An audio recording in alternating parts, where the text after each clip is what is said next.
Hi, it's Raquel. Welcome back to Recovery to Wellness. This is where survivors radiate badassery. It is currently November 23rd, 2024. I decided to try out a different angle of this in my car, because we're in the car, obviously, because you can tell by the steering wheel. I decided to try a different angle because I like up here pointed at me, but then I don't have a lot of my hair in the shot, and I want my hair to be in the shot, you know?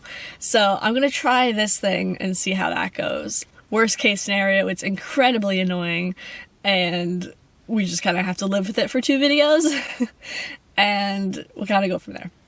Anywho, so hi, hello. I feel like it's been a while since I filmed a video. I think it's been about a week or so since I last filmed a video. The last video that I filmed, no idea when I'll actually ever get this video out, but in the timeline of things, last video I filmed was a book review. I think it was the mindfulness one, and I filmed it actually inside the library. But this time we're outside the library, and it is pretty quiet in here, so maybe I'll put on some tunes in a little bit, maybe some Josh Woodward to kind of just fill the silence a little bit.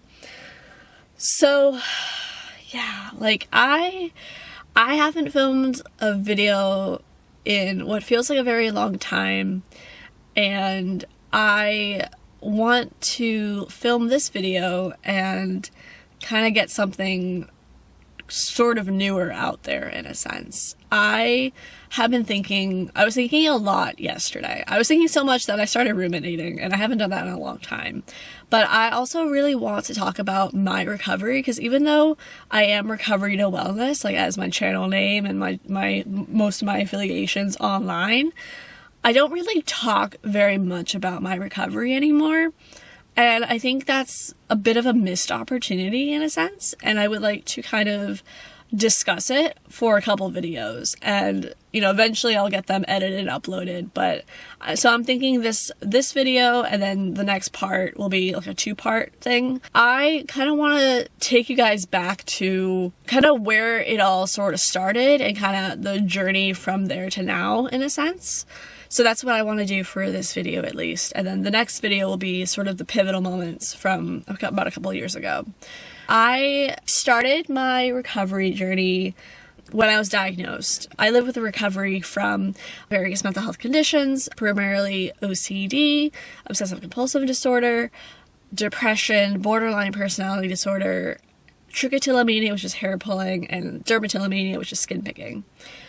And so those are the five mental health conditions that I live with. I don't have lived experience with eating disorders, and I don't have lived experience with substance use disorders. I started my journey it's been 10 years, honestly, since I was diagnosed, and I had symptoms when I was 19, but this is officially 10 years since I have been in recovery, or just been recovery began, recovery from mental health conditions began in a sense. And I wanted to do this year, because it was a 10-year sort of 10-year anniversary, I guess, or 10 years, I made it to a decade of, these experiences in a sense, right? So I wanted to do a video where I wanted to do things I learned along the way each year, my recovery, which I still really want to do, and I do plan to still do that. It just won't come out this year. It'll come out sometime next year once I actually film it, edit it, put it together. But before I do that, or even any preparation to do that, I wanted to film kind of a video where I talked about my recovery and stuff, because again, I don't do that very much now, which is interesting, and part of the process, I suppose, as well. I think because I went through scoliosis stuff when I was a teenager, I think that actually really prepared me well for having to deal with mental health conditions. And because I think as a teenager, when I struggled with that, and that's also a series of scoliosis and surgeries and stuff like that I want to also do at some point and finish that sort of story and such too. But that's a future project. That's a project that I started on my channel, and I have a few videos for, and then I stopped, and then haven't worked on it again. So that kind of thing is something that I would actually like to finish that. sort of series. It's like 9 videos or something. So if you want to know more about that, let me know in the comments of this video. And I think having gone through scoliosis, I think that kind of helped a lot when it came to like not having a cure, because like scoliosis doesn't have a cure, and like mental health conditions don't have a cure. And I think I phrased it when I was going into college and such, when I was like 19 or so. Like, it's like that, the difference between a golden apple and sort of like a rotten apple in a sense. The golden apple is sort of this symbolic, message of a cure. And then, but sometimes you're handed a rotten apple, like your apple's kind of chewed up, your apple's sort of like rotted a little bit. It's like not the greatest, right? And then that pursuit for that golden apple maybe is something that perfect in a sense that is unattainable. And maybe it's okay to not have a cure, and maybe it's okay to, deal with the hands that you've been dealt and move forward despite them. And I think that analogy was very important for going into mental health recovery for me, because I already knew what it meant to avoid, terminally in a sense, or to always be avoiding and to never like actually face something head on and deal with it. And I think I also realized that it was almost like going up a mountain, right? So I could take my own path up the mountain. It would be kind of treacherous. It would be a lot of like, not a lot of signs or landmarks and things like that. Or I could take the path where somebody is already helping me along the way. Someone is there for me to talk to. Someone is there for me to ask questions or do whatever, right? And I kind of, like, going either way would still lead me to the top of the mountain. It was just sort of like, do I want to sort of expedite the process a little bit by getting help, by asking for help, by, doing that? And that was always kind of something that because I started in like therapy for the first time in my life when I was, I think I was like maybe a sophomore in college, or I was a freshman. I don't know. I started having struggles with procrastination pretty badly and stuff. I started seeing my first therapist there at my university's counseling center, and then all that stuff. But I want to preface that by saying that I think having gone through scoliosis stuff primarily alone in a sense, and just not having, at the time, I mean, it was like 2010, 2011, 2009, 2010, 2011. And so I kind of already knew what that road looked like, and I was like, I want to try something different in a sense. So that was always pretty. I also want to say in my recovery, it's like trying to summarize 10 years of lived experience in only a few minutes. And so I tend to say like always or never, which is not really always the case in a sense. There were a lot of ups and downs and such. And I feel like recovery, to me, the way I look at it is that it's an ongoing process. It is a journey in itself, in a sense, and it's not like a destination. It's not like I reach a point where I'm recovered and never have to do any work with it. I think maybe some people can do that.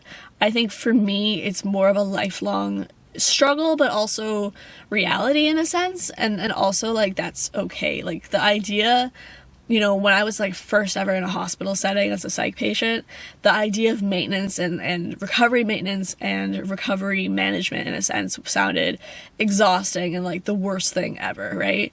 But then as I've actually lived through it and I've dealt with it and I've overcome a lot of adversity and I've gotten through it and then found more stability and stuff, then I have found that actually recovery maintenance and recovery management is actually more freeing, liberating than, one and done and I never have to look back and do it again kind of thing.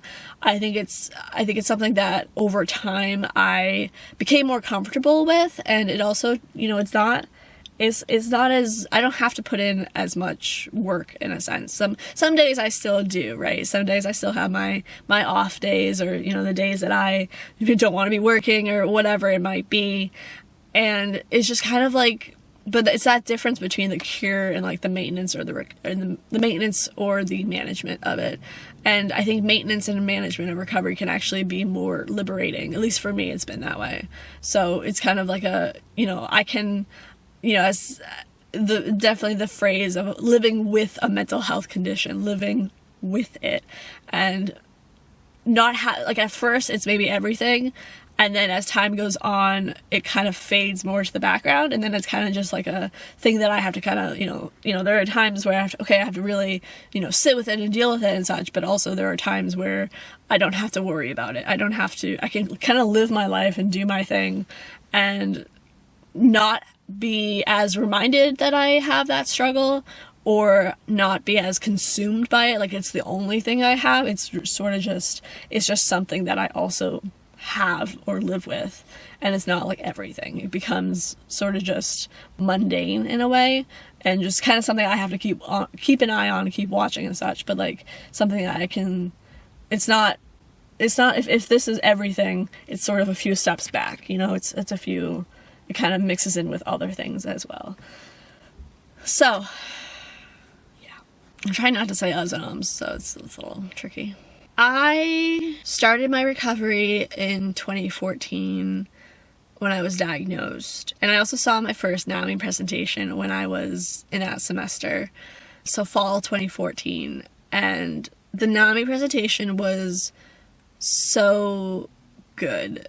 Like, because I was in an abnormal psych class, and it was just so good. And I went into 2015, and because I think that was something I wanted to mention. I don't know what exact conditions I live with in a way, because I've always blamed OCD on a lot of I have lived with the self-harm and suicide obsessions kind of thing. So I always blamed a lot of like OCD on that kind of symptomology. However, when I hear other people talk about OCD, that's not like how they talk about it is not how I experience it. But I don't know. I've operated quite a few years of my recovery where I don't know if it is actually OCD, or if it was once OCD and now it's not quite OCD. Is it depression? Is it borderline? Is it like psychosis? I don't know what it is. And so sometimes I always kind of blame it on OCD, but whether or not it is OCD, that pursuit of trying to find that certainty of being able to fit a label to it and fit a box in a sense, that process is OCD, to find that certainty and this is what it is. So I'm kind of screwed. So I just kind of sometimes say like my brain is doing this thing, it's just doing its thing again. Like, I don't know. But so like, because when I was first diagnosed in 2014, I went about 3 months where I was only living with OCD. And then what I believe to be the depression and borderline came out about a little bit after that. And I was no longer anxious really as much, or at the thought of, the intrusive thoughts of hurting myself, or the genuine thoughts of hurting myself. And I also want to say, I wish I could say that I never acted on it even when I only had OCD. I never acted on it with the extreme intensity that it actually came into my head as. I always acted a little bit, like a little tiny bit. But even then, I was still sort of acting on it. So it's a weird like thing. So I don't know. I don't know what condition it is. I've just always said OCD, and I've always said, and even like borderline too. Technically, I think I only fit like 4 of the 9 symptoms, and you have to have 5 or more to be diagnosed with borderline. And I wasn't diagnosed with borderline until like fall 2017, and I didn't even know that either because they never said anything about it. But no one ever told me that. So I don't really know, but, and it's interesting to, I felt like I hit about like 4 of the 9 symptoms, with 5 being the most, that, and then, the criteria to be diagnosed with borderline personality disorder. But I just kind of like, I kind of just round it up. I'm like, I'm just going to round it up. Like, I live with borderline, it's whatever.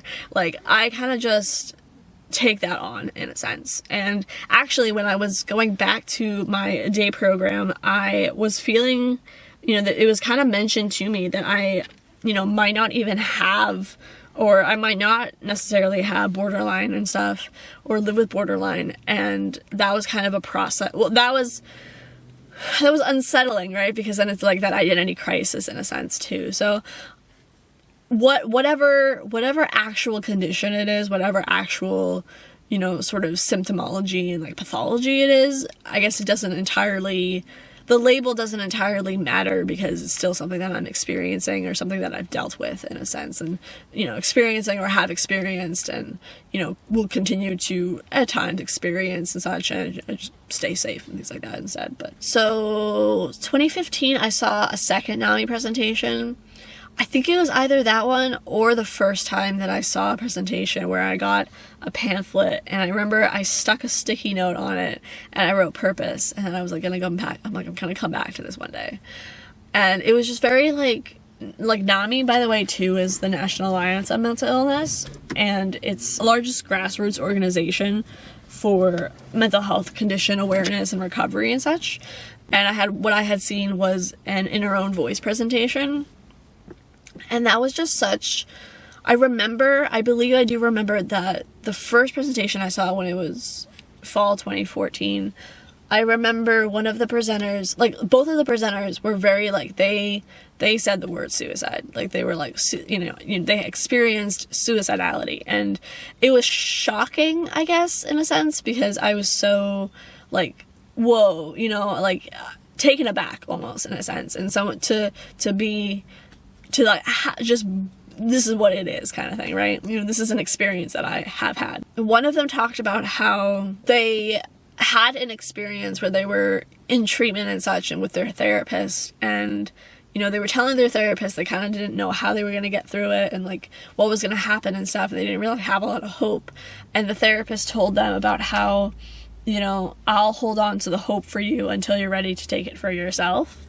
And that was always something that really stuck with me, and is something that I've, you know, referenced and stuff in other avenues, but later than that. Fast forward 2015, I was hospitalized 3 times, and I went to the OCD Institute in fall 2015 when I took a medical leave of absence from college. I then in 2016, I went 9 months hospital free, which was the longest time I went at that time.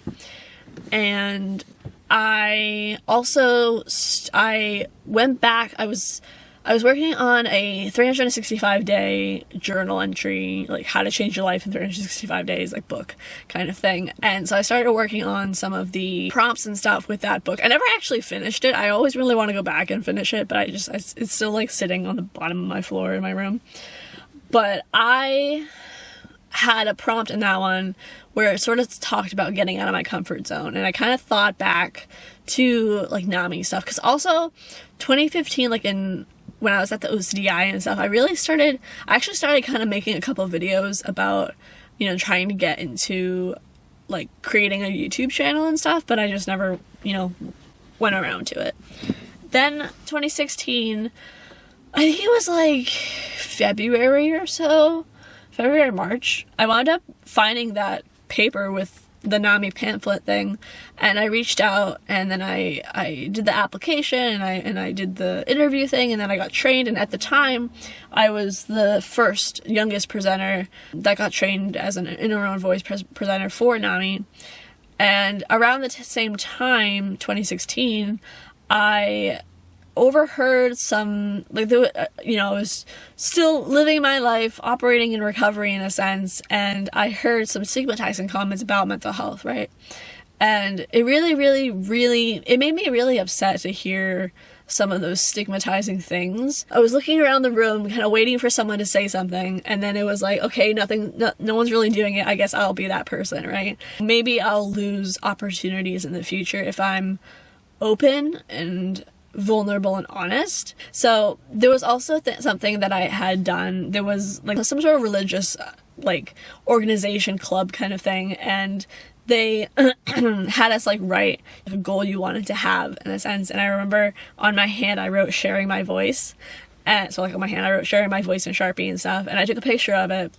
And that was just so that's always been such a like pivotal hallmark in a sense too, because then like soon after that I got trained to be an NAMI presenter, and then I also started writing articles in my university's newspaper about my mental health and about my recovery journey. And I think especially since I'm no longer in college anymore, and over time I've kind of forgotten some of the stuff and everything. I don't think I always remember that that's kind of where my recovery, had its roots in a sense. And I think there have been, I never went through all the articles that I wrote and read them out loud to you guys, like on my channel, but I know towards the end of May 2016, I wound up creating my WordPress blog, and then at the end of December 2016, I created the YouTube channel. So it all really kind of took place in 2016. That was a really interesting time. I got really involved in advocacy and things like that, and I went about 9 months hospital free, and then I relapsed and went back to the hospital, and then I was hospitalized 2 times, I think 2 times in 2016, and then I went into 2017, and then I was hospitalized 5 times that year, and then I went into 2018, and I was hospitalized twice that year, and then I went about 5 years hospital free as my longest stint, and then got hospitalized in January 2023. Oh no, my battery is dying. And then all of that. So this kind of leads into the next part that I'm going to film. So, and I kind of fast forward a whole bunch and such too. I think something you have to know about me is I operate today, when I come into today, I don't think about all the sort of experiences, the good, the bad, the high, the low, the accomplishments, the, dread in a sense of my past. I don't necessarily fully think of all the time, all the things I have yet to do in a sense, what's more on the horizon. I think maybe if I do lean any sort of way, I probably lean more towards the future. But overall, I think I tend to sort of operate today is today, and here I am, I'm doing my stuff, I'm getting it done, right? I don't really think about where I've been and not really where I'm going either, in a sense. I'm kind of just, here I am, doing the work, here today, doing it, get it done, kind of thing. So that's kind of how I live my life, in a sense. I don't think about all of the past, in a sense. And also, I don't really remember that much either. A lot of it, I was hospitalized 13 times as a psychiatric patient over the, really, more so 12 times in 3 years. I forgot my point. Awkward. All my video descriptions have my boundaries and such of if you knew me before 2018, sort of don't compare me to who I once was, instead compare me to who I can become, in a sense. I still have struggles, and they're not as intense as they once were, or as sort of extreme as they once were, but there's always the potential. But I'm safe, and everything's good. I'm just kind of thinking. But there were a lot of things that I wanted to do in 2016, and I've had the amazing opportunity of being able to achieve a lot of those things already. And there's still more that I want to do, and I feel very honored and glad that I get to do them, and that I will continue to get to do them, hopefully for a very long time. I've had various accomplishments, and I've had various things go well, in a sense. And that's what's also going to lead me into the next part of this video. This is sort of part 2, hopefully part 2. I don't know, hopefully it won't be more than part 2. Part 2, I don't want it to be part 3, part 4, 5, all that kind of stuff. But overall, for how I told this story of my recovery, there's a lot that I don't remember, in a sense. If I have cues, I can remember them, but a lot of it I don't really remember all the details for. A lot of the time when I was hospitalized, it was because of suicidality, and there were various things over that time I've had about 5 suicide attempts. The only one of them was moderate, and the other 3 were minor, and then the 5th one was a little more heavy duty. I just didn't fully act on it, in a sense. I was 3/4 of the way there, but I didn't go the full. So that was that. But that was self-aborted attempts and stuff. But I think recovery to me means overcoming adversity and also living with various conditions and finding a life worth living even with having those conditions, and finding what makes things was like 2 helicopters and shit. Finding what makes things good and okay and, you know, enjoyable and fun, and accepting that duality of life, in a sense that life is pain and life is beauty, life is happiness and life is despair, and how both have to exist in order to be felt and appreciated, in a sense. And also that moving through pain is healing, and it's in the end to suffering is within the experiencing of suffering, just with no action about it. That's a very like mindfulness kind of thing. Also, something that really helped me and changed my life totally was my day program passages, and also like DBT, dialectical behavior therapy. Huge. So I want to end this video here so that I can get ready for the next part. Thank you so much for watching. Thank you for listening, and thank you for being here. Let me know what you thought in the comments, any kind of things that you could relate to, anything that stood out to you, anything that you want to share if you're comfortable. And remember, it is a public space. So be careful what you share, in a sense. And always check out my boundaries are in the video descriptions. And as always, stay safe. Much love and light to you. I will see you very soon. Thank you so much. And I have lots in store, so it'll be an interesting time. Thank you. Bye. Guiding like a lighthouse to